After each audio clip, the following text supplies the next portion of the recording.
साथियों, मेरा निरंतर प्रयास रहता है कि बंगाल के नौजवानों, बंगाल के किसानों, बंगाल की माताओं बहनों की हर संभव सेवा करूं।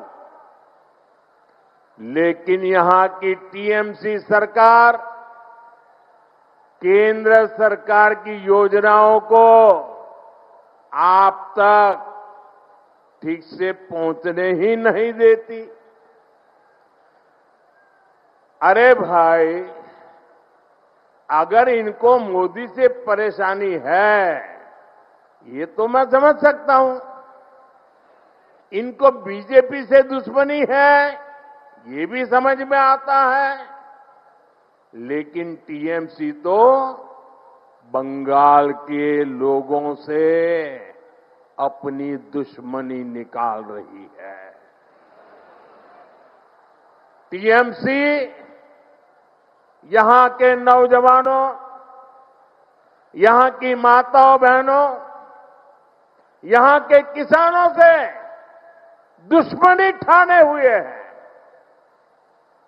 साथियों, बंगाल के मछुआरों से टीएमसी कैसे अपनी दुश्मनी निकाल रही है, इसका मैं आपको एक उदाहरण देता हूं। बंगाल में लाखों परिवार मछली के काम से जुड़े हुए हैं। यहां से अभी जितनी मछली एक्सपोर्ट होती है, उससे कहीं अधिक संभावनाएं बंगाल में है। बंगाल के फिशरमैन में वो ताकत है। इसके लिए जरूरी है कि मेरे मछुआरे भाई बहनों को मदद मिले, मेरे मछुआरे भाई बहनों को बेहतर टेक्नोलॉजी मिले। इसी सोच के साथ देश भर के मछुआरों की मदद के लिए केंद्र सरकार ने एक डिजिटल प्लेटफॉर्म बनाया।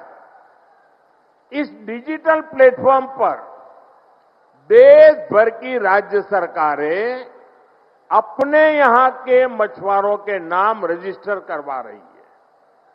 लेकिन बंगाल में इस काम पर ब्रेक लगा हुआ है। हम बंगाल की टीएमसी सरकार को बार बार चिट्ठी लिखते हैं। मुख्यमंत्री जी चिट्ठी नहीं पढ़ती है, लेकिन अफसरों को तो पढ़ने दो। लेकिन टीएमसी सरकार यहां के मछुआरों के रजिस्ट्रेशन में बिल्कुल सहयोग नहीं कर रही है। इससे बंगाल के मछुआरों को पीएम मत्स्य संपदा योजना जैसी केंद्र की स्कीम का फायदा नहीं मिल पा रहा है। साथियों, टीएमसी बंगाल के नौजवानों के भविष्य के साथ भी खेल खेल रही है। पूरे देश में हजारों आधुनिक पीएम श्री स्कूल खोले जा रहे हैं। लेकिन टीएमसी बंगाल के बच्चों को पीएम श्री स्कूल की बेहतर शिक्षा से भी वंचित रख रही है। आप मुझे बताइए, बंगाल के बच्चों का भविष्य तबाह कर रही टीएमसी सरकार को जाना चाहिए कि नहीं जाना चाहिए? जाना चाहिए कि नहीं जाना चाहिए? ये टीएमसी को भगाना चाहिए कि नहीं भगाना चाहिए? ये टीएमसी को हटाना चाहिए कि नहीं हटाना चाहिए?